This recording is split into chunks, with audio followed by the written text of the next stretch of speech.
Chapter 11. Dominic. I open the door and see Alex standing, a little tensed. He steps inside with his usual calm, but I can tell something's off by the tightness in his jaw. "What?" I ask. One of our supply routes was hijacked outside Naples. Weapons delivery. Gone. My spine straightens. Casualties? 2 dead. 1 wounded. The shipment was tagged clean, routed through our front shell. Whoever hit it knew exactly what to look for. Knox? I growl. Either him or someone getting close enough to follow our trails. I glance back toward the living room where Jessica is sitting, unaware of the new blood spilled tonight. I lower my voice. How much heat are we expecting? Not public, not yet. But if this doesn't get handled fast, Alex's eyes sharpen. it won't be just us taking the hit. The politicians on our payroll are already panicking. I nod once. I'll come now. You want me to stay with her? He asks quietly. No, she's fine here. Okay, then let's go. I pick up my coat and gun. Before I leave, I pause by the edge of the living room. She lifts her eyes to me, still tired, still questioning. I have to go, I say softly. She doesn't ask why, but her silence speaks enough. I hesitate, then say, "You should stay here for the night. No one will bother you, and you will be safe here." She nods slowly, but something in her eyes says she isn't used to safety, not even when it's right in front of her. Once we are in the car, I text her, "You should sleep in the guest bedroom. It's upstairs, then left, and the first door.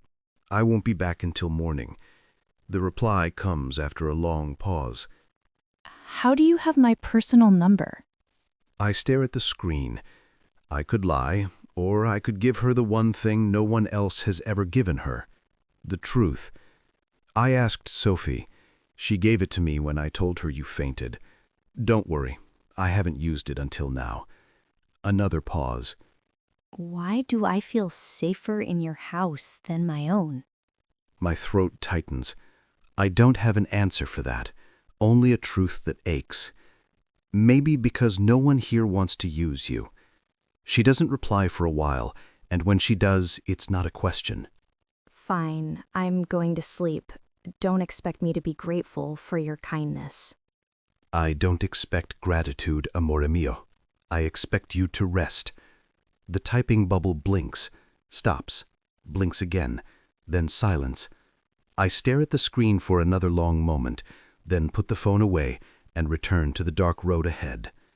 I have enemies to track, blood to answer for, but behind everything, louder than even the war I lead, is a name, Jessica.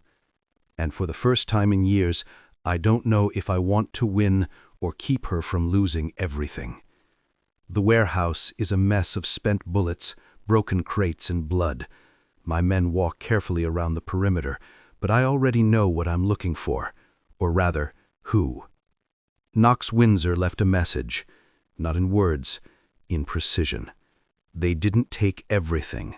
They took the marked crates, the ones routed through our Albanian network. The shipments that were flagged only internally. Only we knew those were in transit, or so I thought. Alex appears beside me, voice low. Windsor's men left their signature behind. One of the bodies had a Windsor-issued burn phone, unregistered but familiar signal trail. My jaw clenches. So he wants me to know. Alex nods. He's fucking baiting you. I stare at the bloodied crate. My father's initials are etched into the side. A reminder of what this empire cost to build and what I've already bled to keep. Then let's not disappoint him, I mutter. Send the men. Quiet.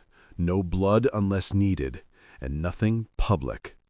Alex gives a crisp nod and walks off, phone already to his ear.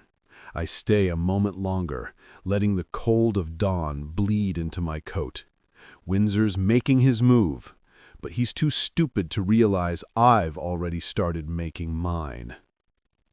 It's just past 6 a.m. when I unlock the door to my penthouse. The place is quiet, still, except for the faint, impossible scent of coffee. I frown. I didn't leave the pot on. I never do. Then I see her. Jessica. Barefoot in my kitchen, wearing one of my sweaters, the black one, sleeves covering her hands. She's leaning against the counter, sipping from a mug that looks far too big for her, the morning light spilling over her like some kind of sin I never asked for. Her hair is loose, messy from sleep. No makeup, just her. And for a second, I forget how to breathe. She looks up, eyes meeting mine like she's been waiting. What took you so long? Her voice is soft, almost teasing, but there's something in it. Something that feels like she noticed I wasn't there. Work, I say, clearing my throat. I figured. She turns back to the counter, pouring another mug. The sound of liquid filling porcelain feels too loud in the silence between us. She slides it across to me. You should drink before it gets cold. I stare at her fingers. Small, steady, except for a faint tremor. She probably doesn't think I'll notice. But I do. I notice everything. Thanks, I murmur, wrapping my hand around the cup just to feel the warmth she left behind. For a moment, neither of us speaks. The city glows behind her, gold bleeding into gray. And all I can think about is how wrong it feels that she looks so right here. Barefoot in my space, in my clothes, sipping my coffee like she's been doing it for years. Want to ride home? I ask, more roughly than intended. She shakes her head, eyes still on the skyline. I called Enzo. Of course she did. My jaw tightens. Enzo, He's close by. she says, voice casual, like she doesn't hear the edge in mind. Convenient. She looks at me and her lips twitch. Are you jealous? Scoff. You think too highly of yourself, Maybe. she murmurs, tilting her head just a little, eyes gleaming with mischief. Or maybe you just don't like the idea of me choosing someone else for once. That one lands. I take a slow sip of the coffee just to avoid saying something I'll regret. 10 minutes later, there's a knock on the door, and there he is. Enzo West, all confidence and easy charm, stepping into my space like he belongs. Hey, my girl, he grins, eyes sweeping over her. You alive? Barely. She smiles back, moving toward him. Thanks for coming. He gives me a nod. Morning, CAINE. West. The word tastes like restraint. He's everything I'm not. Light, effortless, safe. The kind of man who doesn't have blood under his nails, and I hate him for it. Jessica grabs her coat, and Enzo's already there, helping her with it. His hand brushes her back as he takes her bag, light, familiar, intimate. It shouldn't bother me, but it does. Text me when you're at the office. She says over her shoulder. I don't reply. I just watch her. Because she doesn't see it. The way her presence lingers in the air after she's gone. The way the sweater she wore suddenly feels too personal, too warm. The door closes behind them, and the silence that follows is deafening. I stare at the half-empty mug she left on the counter. Her lipstick barely touched the rim. My hand tightens around mine until the porcelain creaks. I tell myself it's nothing, but I already know that's a lie. 2 hours later, she walks into DC Group headquarters. Her heels click against marble. Her hair is swept up. Her aura screams professionalism. But when our eyes lock across the floor-to-ceiling windows of the executive floor, something shifts. We work, silently, efficiently. She critiques lighting specs and scale drawings. I approve the latest material budgets and infrastructure layouts. We speak only about the estate, but there's something unspoken between every word. Something tighter than attraction. Something older than either of us understands. By evening, Alex steps into my office. Tell me, I say. He closes the door behind him and drops a black folder on my desk. I've found the orphanage. My spine stiffens. Alex continues. She was registered under a different name, Elena Grace. I open the folder. There's a photo, a grainy image of a girl with wide blue eyes and a stitched wound above her abdomen. A scar? My chest goes still. She was there until age 6, Alex explains. Then adopted by a private family, record sealed under political immunity. That family was the Windsors. I stare at the document. My blood runs cold. They erased her past, I murmur. Buried it, Alex says. There's more. The orphanage was originally funded by my father, CAINE. Jessica wasn't just a girl caught between Mafia lines. She was part of my world long before she ever knew it.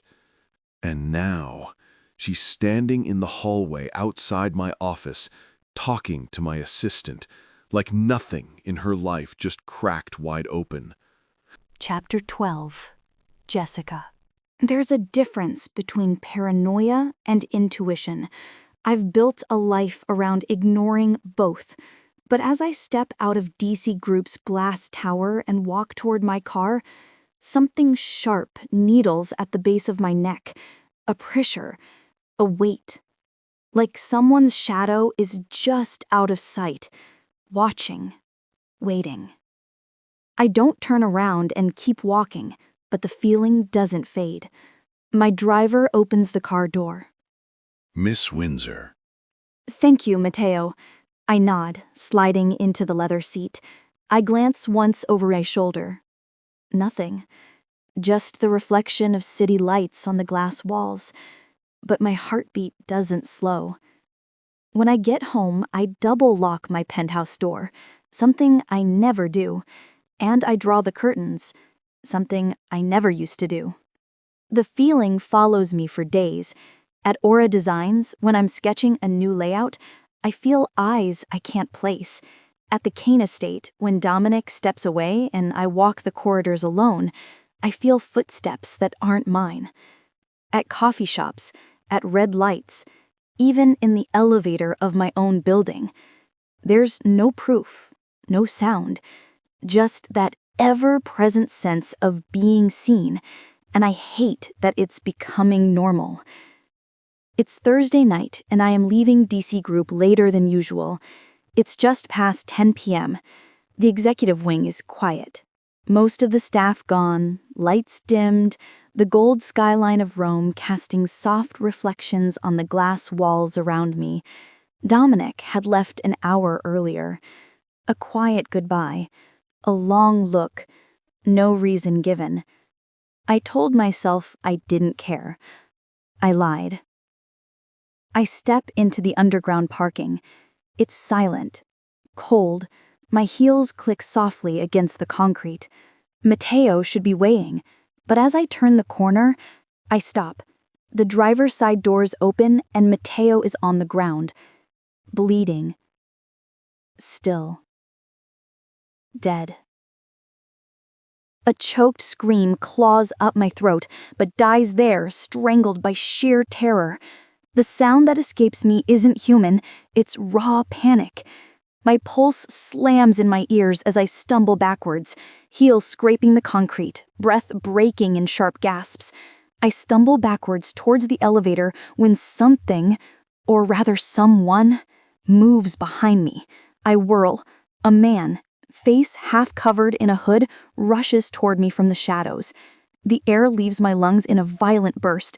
Instinct takes control before my brain could catch up. I throw my bag at him. The strap catches his arm.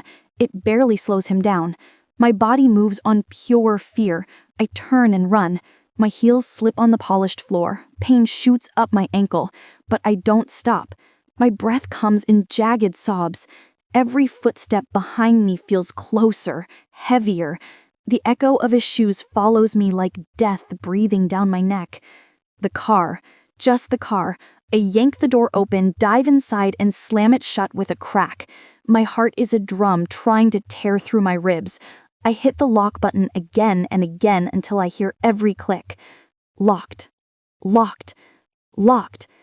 The sound of my heartbeat drowns everything until his fist hits the glass. I scream. The window rattles but holds. His face, a blur of rage, presses close, and I shove myself against the opposite door, shaking, tears burning my eyes. My phone is in my hand, but I can't even see the screen through the blur. I just hit the first number my mind clings to. Dominic. He answers on the second ring. Love? His voice cuts through the chaos, deep, controlled, grounding, and something inside me breaks.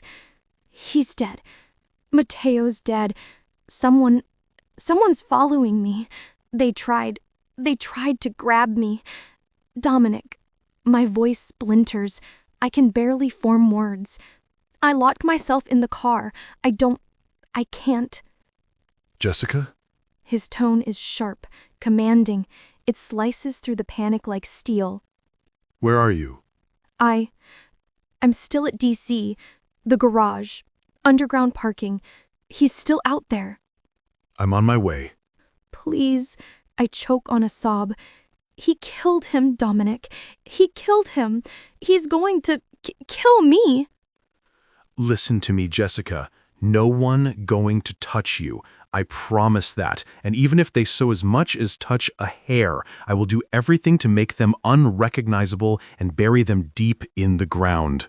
He says, low and steady, like he's trying to hold back fury. Keep your doors locked. Get in the back seat if you have to. Don't open that door for anyone but me or Alex. I'll be there in 5 minutes. Amore mio, listen to me. My voice trembles. Yeah. Just close your eyes and hear me. You're not alone, okay? I'm coming, and I swear to God. His voice drops, rough with a promise that feels like armor wrapping around me. I'm going to find him and kill him. The line goes silent, and I'm left clutching the phone to my chest, trying to breathe through the panic clawing at my lungs. My tears fall soundlessly, soaking my palms. Outside, the man's shadow lingers, a blur against the glass, before melting back into the darkness. Inside this cold metal shell, I'm shaking, suffocating, and the air feels too heavy to breathe. There's blood somewhere. I can smell it, copper and dread. But through the ringing in my ears, I hold on to one thing, one voice, like it's the only thing keeping me from shattering completely. Dominic. Chapter 13. Dominic. The elevator can't move fast enough. Every second feels like a blade twisting in my gut. I'm already texting Alex, fingers moving on autopilot while my heart pounds in my throat. Find the attacker. Lock the building. I want him alive. On it. Alive, because I need to look that bastard in the eye before I end him. When the elevator doors finally open, I'm already running. My shoes hit the concrete hard, echoing through the underground garage. The air down here is sharp, metallic, the scent of oil, blood, and fear mingling in the cold. And then I see her. She's in the back seat of her car, curled up, shaking. Her face pale as death. Her eyes are wide, wild, searching for something safe that isn't there. The sight knocks the breath clean out of me. For a moment, I stop breathing. For a moment, I swear the world stops too. Then, I'm moving, fast. I reach the car, slam my hand against the glass. "Baby, it's me." Her gaze jerks toward me, terrified, disoriented. And then recognition hits. The moment she sees me, she breaks. Her shoulders crumble. Her body folds in on itself like she's been holding herself together with nothing but fear. She fumbles with the lock, and I yank the door open. Then she's in my arms. She throws herself at me, and I catch her like she's something fragile I can't afford to drop. Her fingers clutch at my coat, desperate, trembling. Her breath comes in short, broken gasps against my chest. "I've got you," I whisper fiercely. "You're safe now. You're safe." She buries her face in my neck, and I can feel her heartbeat hammering against mine. It's uneven. terrified, like she's still running even though I'm holding her still. I wrap my arm around her waist, pull her closer, my other hand threading through her hair. The tremors racking her body make my jaw clench so hard it aches. My throat burns, with fury, with guilt, with something that feels a lot like helplessness. I haven't felt that in years. Not since I was a kid. Not since I swore I'd never lose control again. But seeing her like this, it rips something out of me I didn't know I still had. Her fingers tighten on my shirt, and a soft, broken sound escapes her. And that's it. Whatever restraint I had left splinters. I press my lips to her temple, my voice rough, raw. I shouldn't have let you leave alone. She doesn't answer, just holds on tighter. And I let her, because I can't promise her the world right now. But I can promise her this, that anyone who laid a hand on her will never see the light again. And as I hold her, my heart pounding in sync with hers, I make that vow, silently, savagely, in the cold air of the parking, with her tears soaking through my coat, and my rage burning hotter than anything else. Alex meets us at my penthouse 30 minutes later. He's breathless, grim. We found the attacker's trail. He fled through the freight tunnel. Cameras are being pulled now. We'll get him. Alive, I snap. Already sent 2 men after him. I'll stay on him. I nod and dismiss him with a look. Jessica sits curled on the couch, arms wrapped around herself. Her hair is a mess, her cheeks still stained with panic. She's trying so hard to stay composed, but I can see it, the cracks. I kneel in front of her, slowly, not to startle her. Love. She blinks and lifts her eyes to me. I need you to hear me, I say, my voice lower now, gentler than I ever thought I could be. You are safe here. You are not alone. Not anymore. Her eyes brim, but she doesn't let a tear fall. I should have been more careful. She whispers. This isn't your fault. I should have seen something, done something. I reach out and gently take her hand, fingers brushing the back of hers. Breathe, I murmur. You've done enough. You've survived more than anyone knows. You don't need to prove anything to me. Her lips part slightly, her breath shallow. I was so scared, Dominic. She admits, barely above a whisper. I couldn't breathe when I saw Mateo. It was like everything froze. I squeeze her hand and lift it slowly to my mouth and kiss her knuckles, softly, reverently.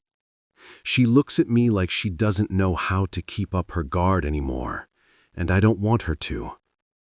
Amore mio, I say again, my voice barely audible now. You don't have to be strong right now. Not with me. Her lips tremble, and I move closer to hold her together. I cup her face with both hands, thumbs brushing her cheeks, and I lower my forehead to hers. Her breath hitches, but she doesn't pull away. Her hands rest lightly on my chest, fingers curled in the fabric of my shirt. We sit like that for a heartbeat, then I tilt her chin up and kiss her. Soft at first, a breath shared between trembling lips. Then deeper, not rushed, not wild, but aching, like something we've both been holding back is finally allowed to breathe. She kisses me back. Her hands slide around my shoulders, pulling me closer as my arms wrap around her waist. I feel her exhale against me, like the fear is finally releasing. We stay close, foreheads still pressed, breaths uneven, and for the first time tonight, she closes her eyes and lets herself rest. An hour later, Alex returns with news.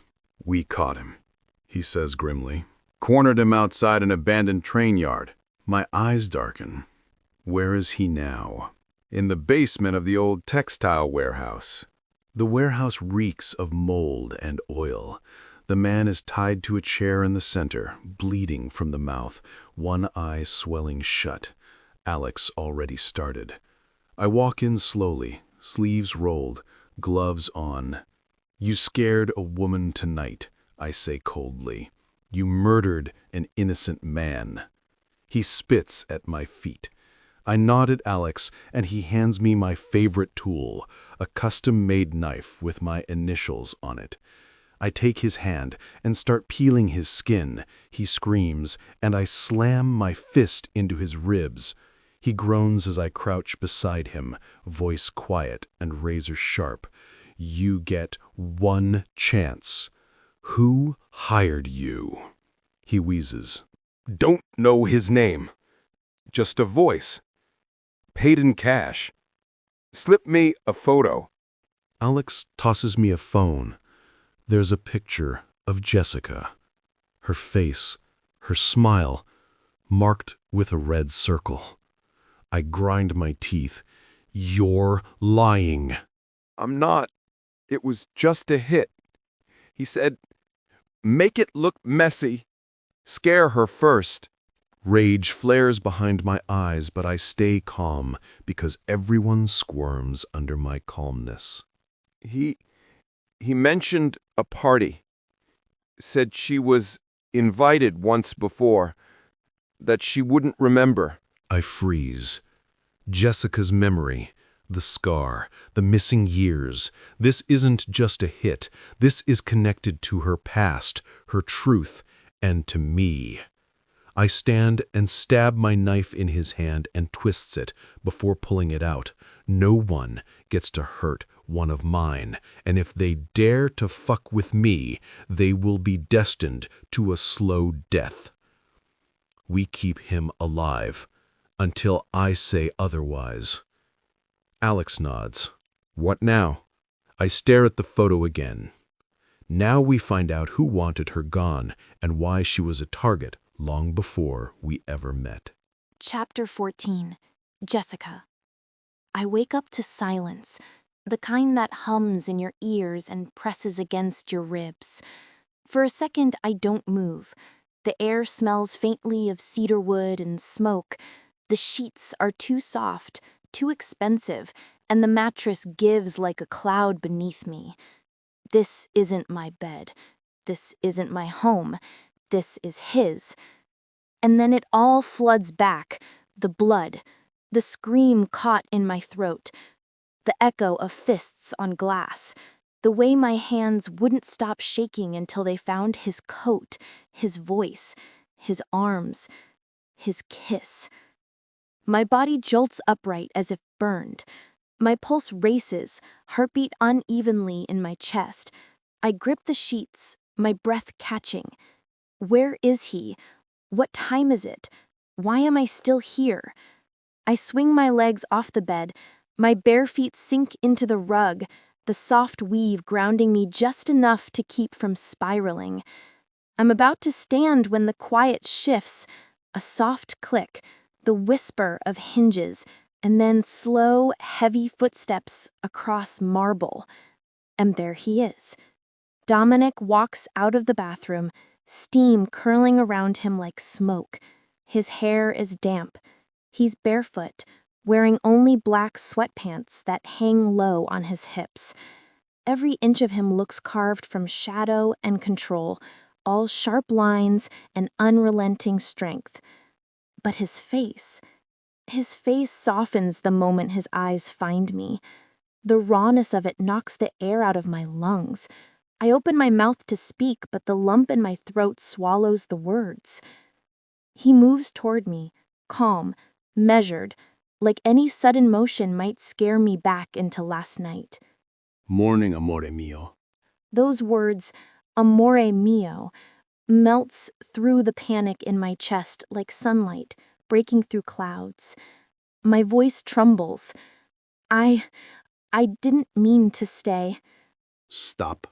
His tone is low, steady, anchoring me to the moment. He kneels in front of me, just like he did last night, the world narrowing to the space between us. His hand reaches up and tucks a loose strand of hair behind my ear, the touch impossibly gentle. You're here because I want you safe. I can't stay here, Dominic. You can. His lips brush my forehead, slow and deliberate. The kiss lingers, protective, desperate, aching. And that kiss is my undoing. He pulls back just enough to look at me. You'll stay until I find out who ordered that hit and everything is solved. His voice hardens, steel under silk. I'll assign 2 guards, discreet. You won't see them, but they'll always be there. I don't want protection, I whisper. I'm not weak. He tilts my chin up until our eyes lock, the air between us charged, humming. I know you're not weak, baby. Then why?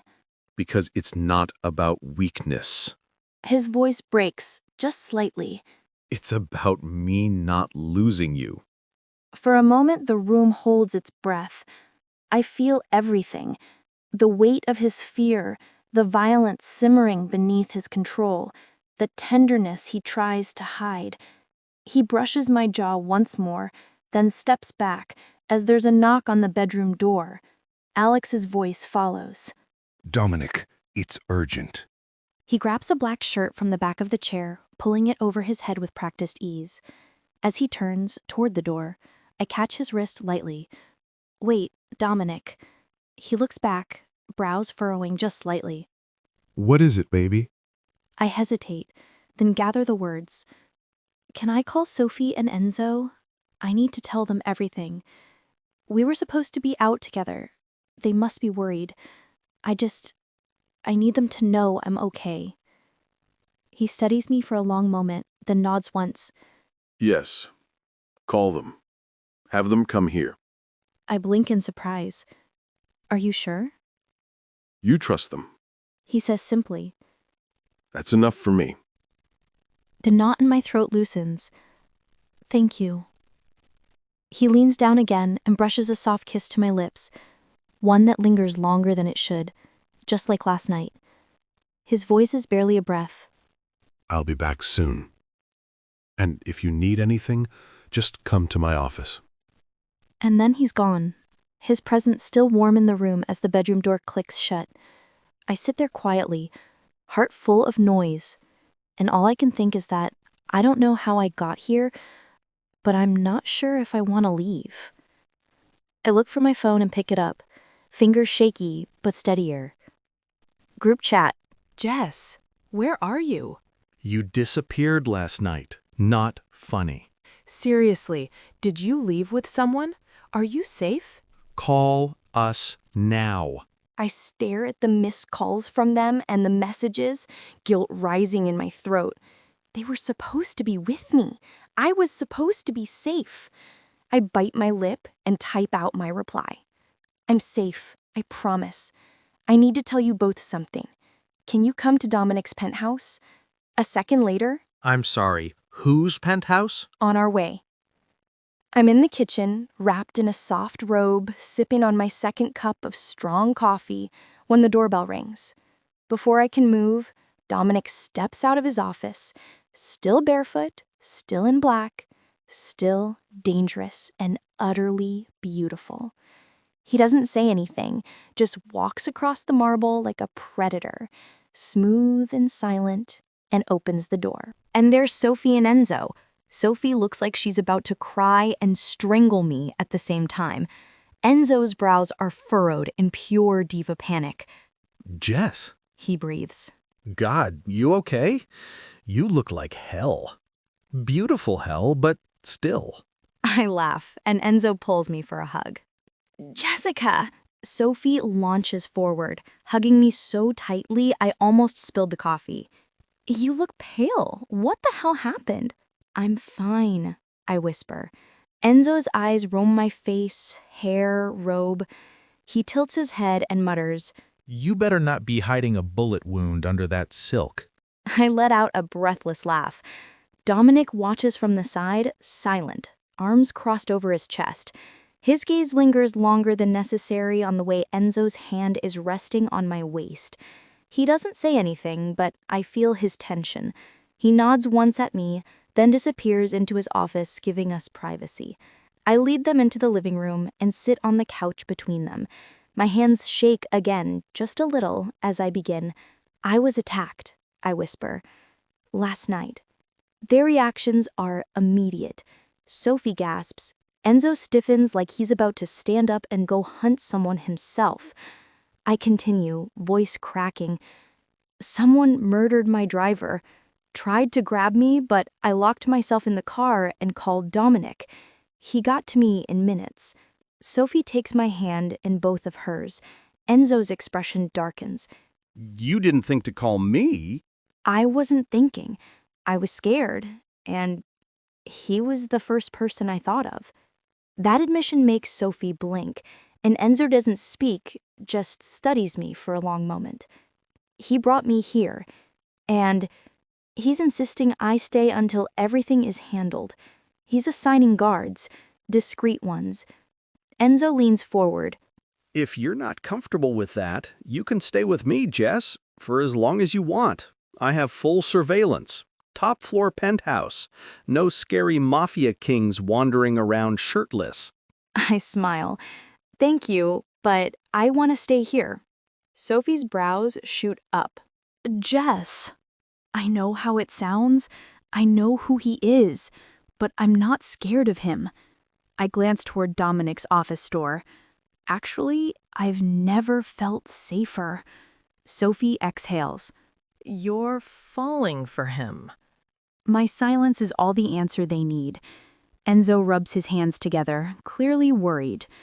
You know what he is, right? You know his world, Jess. It's not coffee and Pinterest boards. I know, I say softly, but I've seen a part of him no one else sees, and I can't pretend it doesn't matter. There's a long pause, then Enzo shifts, suddenly serious. There's something else. He says. About your scar. My heart skips. What? I ran a few searches. A friend of mine in Venice is a researcher. Esoteric symbols, cultish stuff. That scar, it's not a medical stitch. It's a ritual mark. Very old, used in specific blood rites. My stomach twists. What kind of rites?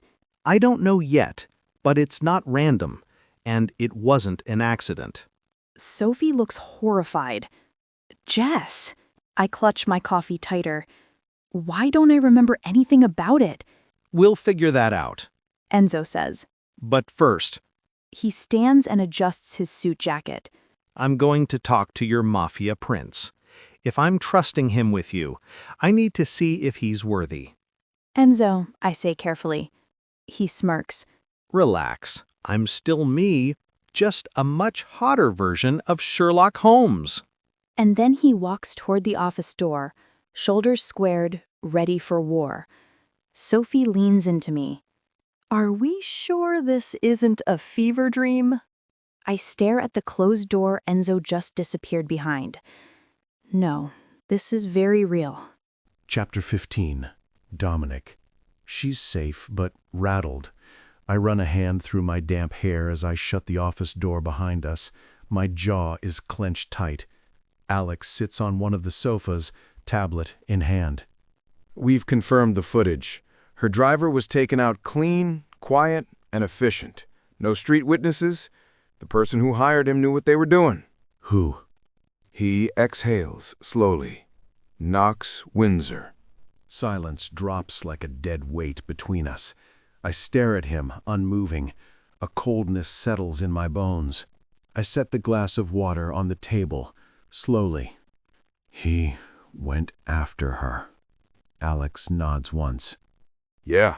My hands curl into fists. He wasn't fucking aiming for me this time. He was aiming for Jessica. Find out why. I grit out.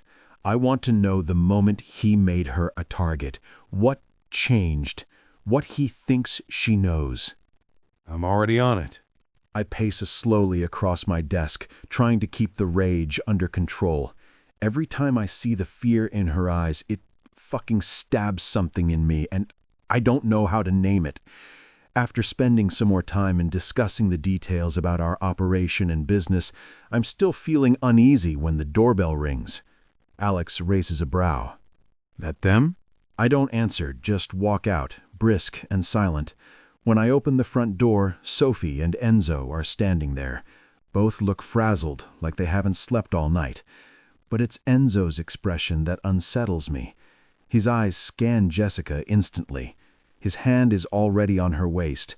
I don't do anything, just stand there and watch their interaction because I don't understand what I am feeling. My girl, he says under his breath as he checks her face. I nod stiffly and return to the office and close the door behind me. Alex watches me carefully. Well, they are close. Alex says, too close, I mutter, sitting down again. I don't believe for a second he's just a friend. You're being jealous. Fuck you, man. I don't know what I exactly feel for her, but seeing her like that stirred something inside me. I've never said that about anyone before, but I can't control myself when it comes to her. We fall quiet again, the tension a thick wall between us, until there's a soft knock on the door. Alex opens it, and Enzo steps in, eyes bright but unreadable. He doesn't ask for permission, just walks in like he owns the place. "Hey," he says, voice calm, but carrying that unmistakable edge of defiance. "Just wanted to clear the air. About. Jessica told me what happened last night, and she told me how she feels, that she trusts you." I raise an eyebrow. "And she's important to me." His voice tightens. "She's my girl." The words don't sit right. The phrase slices through the air like a blade. My expression darkens before I can stop it. "You keep calling her that. You mean what, exactly?" Enzo doesn't flinch. His eyes sharpen, steel wrapped in charm. "She's family. She's mine to protect." A muscle ticks in my jaw. "You touch her like she's more than that." He laughs, soft, almost amused, but it's the kind of laugh that dares you to push back. "Dominic, if you so much as make her cry for the wrong reasons, I swear to God, I'll bury you, Mafia boss or not." Alex straightens, ready to move, and I speak the truth. "If I ever hurt her, you won't have to bury me. I'll hand you the damn gun." For a second, the tension between us hangs heavy. Two men standing in the middle of an invisible battlefield, both ready to die on the same hill. Her. Then Enzo's stare softens, just a flicker, and his mouth curves into something between respect and amusement. "Well, that's almost romantic." He heads for the door, then stops and turns back with a smirk. "Oh, and relax. I'm gay." A beat of silence passes. What? Alex says it before I do. Enzo chuckles. "You should have seen your faces." He points at me. "I get it now. The whole growling, glaring, hulking thing. Thought you were ready to punch me." I open my mouth. Nothing comes out. Alex just bursts into a laugh. Well, at least we didn't accidentally declare war on the gay best friend. I grunt, standing. He still annoys me. But not for the reasons you thought. Alex grins. Enzo straightens the cuffs of his jacket like he owns the damn room, his mouth curving into a cocky smirk. "Glad we cleared that up," he says. "Now, let's go check on my girl before she burns your penthouse down from curiosity." I roll my eyes, but don't argue. The three of us head out of the office together, Enzo smirking, Alex clearly amused, and for the first time in a long while, I feel almost relaxed. Almost.